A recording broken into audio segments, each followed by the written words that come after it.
Welcome to the broadcast, everybody, and thank you for joining me. Wasn't Kate gorgeous last night in red houndstooth? I thought she looked utterly divine. We've seen her in it before. There's Catherine Walker number. Saw her in it a few years ago. You know, whenever she wears the same outfit twice, they say she's recycling. She's recycling, which is a little bit silly. But she looked exquisite. She was there in her capacity as patron of Rugby Football Union and Rugby Football League. And, of course, William was there, supporting Wales, I believe. So there a little bit of healthy competition there between husband and wife. I think that in the end it was England that came through, wasn't it? I don't follow these things, but I think it was him. But she was glorious in red, and William was matchy-matchy in his red scarf. They looked lovely together, and they met injured players who are supported by the Welsh Rugby Charitable Trust. Some gorgeous images of that. Very warm, very good-spirited, and they opened the Sasha Watkins Suite. So that was a lovely start to the weekend, and I've got to say, it's a gorgeous morning here in the kingdom. How is it where you are? It's fresh and bright, a little bit chilly, but snug and sunny, just on the turn. You know, I like it when it's on the turn. In a month or two, I will be miserable, complaining and moaning about, you know, perspiration and the heat. Oh, you know how grumpy I can be, my dear, but this is just nice. A bit of a sweet spot for late February. On to March soon, already. And not long till the the old coronation. And by the way, approval ratings for Harry have dropped drastically. And Meghan. This is in America. Harry's rating has dropped to -10. Meghan, -17. Which means that they are less popular than Andrew. Ooh, less popular than Andrew, who only has -2. And this was conducted by Redfield and Wilton for Newsweek, which is not some sort of royal family fan or sympathiser, you know. They tend to side with the Harkles, but they're reporting on this dip in popularity. I love this. Don't you just love Sasha Walpole? Isn't she the Duchess that never was but always should have been? Sasha Royal Pole. We love you, Sasha. We know you're watching. Sasha is auctioning her Miss Piggy gift that she acquired from Harry on the fateful night that he lost his virginity to Sasha. Yes, it's been quietly living in my attic, she says, for 20 years. She is going to auction this fabulous gift. Are any of you interested in it? But guess what? She's such a lovely girl because the proceeds are going to the Disasters Emergency Committee. She's selling it on eBay, and by the way, she's been seen in the press. She's back to work. You know, she loves her digging. She loves her digging. As she says, she loves her job. She wouldn't change it. She doesn't want to be a duchess. She lived her life quietly all those years, never sold Harry out, though she was sitting on a potential gold mine. Never did it until he brought her name into the public, until he chucked it out there and let the press loose on her, invading her privacy. We got my privacy! She was seen digger driving and operating her dumper truck in that job that she relishes, but it looks like that she was being filmed without her knowledge or consent, I have to say, and that is a direct result of Harry, yes, bringing that encounter into public consciousness. So, you know, I felt bad for Meghan and Harry when I saw the footage of them on Netflix and they're sort of cowering from the helicopters at Tyler Perry. But then you think, well, if you have been through that trauma and it's affected you so badly, why on earth would you throw the spotlight upon a digger and dumper truck driver in the form of Sasha Walpole, just getting on with her life in her tractor or a digger, digging away, trying to get on with her life, and there you are throwing the spotlight upon her, thrusting it upon her. Prince Harry's Miss Piggy. A colourful piece of royal history. This Miss Piggy doll was famously given to me by Prince Harry on the night of my 19th birthday in 2001, on which he lost his virginity. Yes, we are talking about a Prince of the United Kingdom, second son to the King. It was featured in many newspaper stories in recent weeks. I have been moved by the devastation of the Turkey-Syria earthquake to auction this cheeky piece of royal history. Proceeds will go to the Disaster Emergency Committee, the UK's leading charity for earthquake relief. Prince Harry had won the doll that day on a trip to Thorpe Park, which is a theme park in the kingdom. She is 12.5 inches, which I'm sure is a few more inches than Harry is packing, 12.5 inches tall, and is dressed for a tropical holiday. Before giving her to me, Prince Harry stuffed her with some tissue paper to give her boobs a boost. The gift was accompanied by a card with a joke about a flatulent whale on the front. This card is not included in this auction. Oh, I wonder what's going to happen to that. I hope this colourful piece of royal memorabilia will prove a great talking point for whoever wins and will make a contribution to relieving the disaster in Turkey and Syria. A much more important issue than princes and their lovers. Hey, in the last broadcast, I told you about my dismay at the reimagining of Roald Dahl's books. You agreed, the wide world agreed, in fact the world's press were going ballistic over this. Even some unexpected voices from the woke world were chiming in saying, hey, hang on, we like a bit of sensitivity, a few trigger warnings here, there and everywhere, but this ain't necessary. People are seeing the absurdity of it, which is quite encouraging, isn't it? There weren't many people defending it, let's put it this way, this reimagining of Roald Dahl's texts. And I found it absolutely obscene, as I told you, and Queen Camilla agreed with me. And as we discussed, she made a strong but subtle dig, displaying her soft power at her speech at Clarence House just a couple of days ago. And she spoke about freedom of expression and how important it is, and encouraged authors to move forward with brave stoicism, which actually is easier said than done in the current climate, because there are those out there that want to harm and cancel everybody who dissents from their point of view. But anyway, she was encouraging bravery. And that really hit the headlines. It struck a nerve. And people are crediting Queen Camilla for causing a U-turn from Puffin, because the very next day, in the wake of all the Camilla headlines, Puffin announced that they had been listening. They had been listening to the voices, taking it on board, stroking their chin, and they've decided that they are going to go ahead and release these new reimagined versions. These anodyne, bland, castrated versions of Roald Dahl's genius oeuvre, his absolute genius that requires no interference, that requires no stripping of the soul and the heart and the mischief and the source out of his work. Requires none of that. Well, they've also gallantly said, we're going to go ahead and republish them, but we've been listening to you, and we're also going to publish the Roald Dahl Classic Collection for those of you that love him in his work untampered. But the cynic in me, I've got to tell you, makes me think, was the entire thing a PR exercise? Was it a way of Puffin really quite cleverly orchestrating this outrage so that they can then, when they do publish the books that everybody loves, which is the uncensored original versions, or more or less original versions of the text, is it a way of removing them from the firing line? So if anybody was to turn around when the originals are published and say, they're triggering, they're offensive, cancel, well, they can say, well, we tried to just put out the sensitive new version, but the whole world went mad, and even the Queen criticised us. So we gave you what you wanted.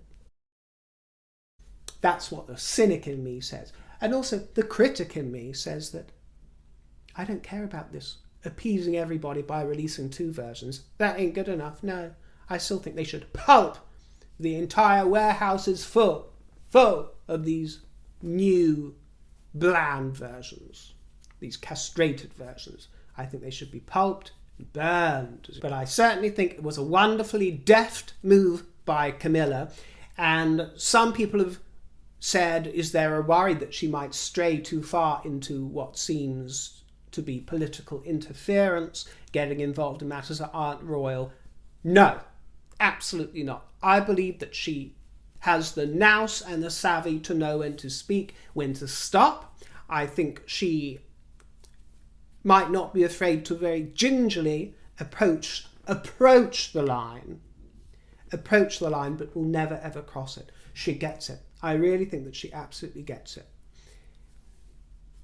In a way that perhaps Charles finds more difficult to. One of you said in the comments to me lately when we spoke about his perceived wokeness from some quarters that he's actually not woke, he is just progressive, but remains harnessed into rather traditional and conservative values in other ways. I tend to agree with you. I think he is too quickly written off by some quarters as being woke or too woke, and I do agree with you. I think that is unfair, and I would agree that progressive is a better word, as he's always been. To his credit. So there is a danger of reading too much into some of his revealed opinions. But those photographs from the Queen's reading room were really lovely. We saw her wearing that gorgeous crown brooch set on a blue background, and there was some really delightful. She loves her doggies, doesn't she? For all you dog lovers, she loves her doggies. Whenever she spies one, when she's on walkabout or whatever, she cannot resist. She can't resist just because you know she has her own Beth and Bluebell that she loves so much. Well, she had a lovely little stroke of this dog who was enjoying the Queen's attention, and the press picked up on the fact that this project wasn't launched as it used to be the Duchess of Cornwall's reading room. And now it is the Queen's reading room, not the Queen Consort's reading room. And the whispers are that, as I've been saying for a long time, she's not going to be known as the Queen Consort forever. It's more for this interim period between accession and coronation. But the want and the wish is that she will be known as the Queen from the coronation onwards, which is absolutely right and proper. And it's what I call her. I've already been calling her the Queen for quite some time here and there. And also some newspapers, especially I would say the Times and the Telegraph, have begun calling her Queen in all their articles rather than Queen Consort.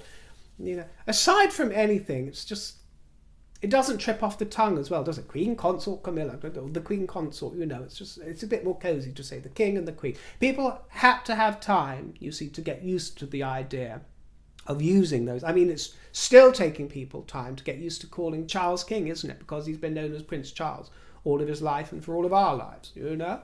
So it's something for the muscle memory that needs a bit of exercise and to get used to the idea that, yes, the late Queen Elizabeth was the Queen, but she wasn't the only Queen in history and won't be. Similar to when Victoria died, you know, she was 63 years a Queen and she went on till 1901, was it? And can you imagine the world back then as well? For them, she was the Queen. But time moves us on, doesn't it? Time moves us on. It seems that the pressure's on from Random Penguins for Prince Harry to keep merching his books. All those spare copies of... All those spare copies, come on, 2 for 1, 3 for 1, roll up, roll up. We'll send you spare copies through the post as well, that's why it's called spare. To up us on all those charts out there, that's what we're going to do here at Random Penguins. Well, he's being put out to task again. Next Saturday, intimate live-streamed conversation of Q&A with members of the public to promote spare. Hosted by Random Penguins, with a gentleman called Gabor Mate, the Hungarian-Canadian physician and best-selling author of Normal Trauma, Illness and Healing in a Toxic Culture. That's a catchy title, isn't it? Tickets are £17, although that does include a copy of Spare in the 17 quid. Okay, fair enough. Purchased from the new website princeharrymemoir.com. Another website. Word is that Queen Camilla's grandchildren will have a role in the coronation ceremony, and it's a really lovely one because she gets anointed with holy oil too. And the whispers are that she has invited her grandchildren to hold the canopy while that takes place, which is so nice, isn't it? Traditionally it would be duchesses that would take on that role, but in this circumstance, they want to make it quite a family affair and perhaps want to introduce the faces of these children to the public, because you don't get to see them very much. Tom Parker Bowles has 2 kids, Lola, who is 15, and Freddie, who's 13. And then Laura has Eliza, who is 15 years old, and then she has the 2 twins, Louis and Gus. So 2 Louis among the grandchildren there, the step-grandchildren. And they want this theme of the blended family to be a central element because it's very relatable to many people.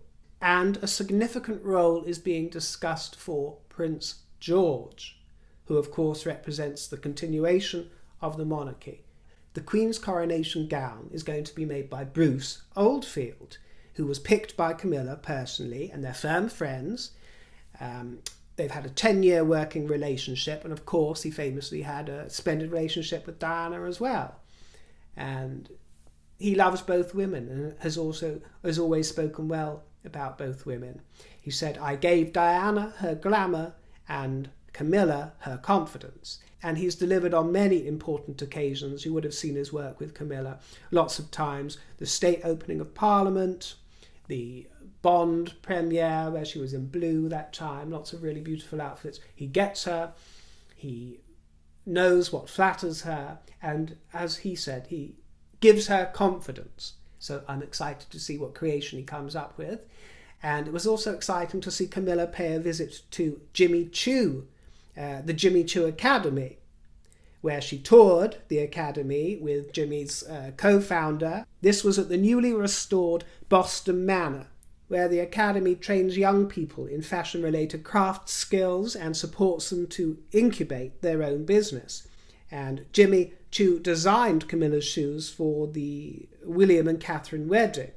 So she has form with it too, and there was lots of footage and photographs of the Queen talking about all the new techniques for shoemaking, including shoes made out of dry cactus leather, banana peel fibre, all these sort of green things, and she perfected the art. You could see in the footage of saying, "That's fascinating, isn't it? Fascinating." And it was also lovely watching the children get so excited when the Queen left Jimmy Choo, these tiny little things. If you saw the footage, you would have seen, "We love you, Camilla. Oh, look, it's the Queen. It's the Queen. Hello, Queen."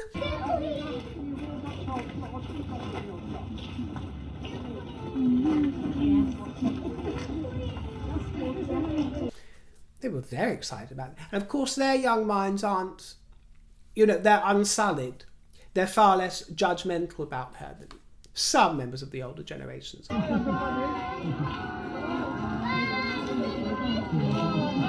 Prince William was seen at the Passage this week. Sadly, it wasn't mine. No, it was the Passage Homelessness Charity, for which he has a special place in his heart and a special patronage with the ambition to end homelessness once and for all. And of course, it's famously where Diana took him and Harry in their youth. And he was there this time. He's a very regular visitor there, but this time it was to open 2 new residential buildings, the Bentley House and the Passage House. And he was curious to hear the people's stories and put them very much at ease. I saw him reassuring one gentleman who said that he was nervous. He was nervous to meet William. William was very reassuring and said they don't need to be nervous. I come here and chat all the time. And he said, we'll have a nice long chat when the cameras are off. He said, don't worry about that. We'll have our time when the cameras are off. Put them totally at ease. Fergie was on the prowl again. She's been having a fabulous time in Mayfair, hasn't she? This time at Scott's of Mayfair, which puts me in mind of a lover of mine who was, and perhaps still is, a chef at Scott's. I have to draw some information out of him. But she's been having fabulous fun. Actually, Fergie, dear, if you're watching, I've got a couple of evenings going spare next week. If you want to drag me along for a cocktail, I'm sure I can find some time. She was papped on the prowl, departing Scott's in her Kit Kat plimsolls again, a bright shawl and a jewelled headband, with a quaint basket in hand. One of the late Duke of Edinburgh's Land Rovers went up for auction and sold for £123,000, his Land Rover Defender, with custom specifications and a Keswick green finish with black cloth interior, and a mileage of 15,600. And here's our Princess Eugenie, whose bump is blossoming along with the spring blossoms, with her second child, and she wore a black dress with a camel coat and gold necklaces. She was trotting about in Notting Hill. And the Princess Royal was seen in a red silk scarf and sapphire brooch, looking extremely royal, at the Cicely Saunders Institute at King's College, London, for a tour of the campus in her role as Chancellor of the University of London.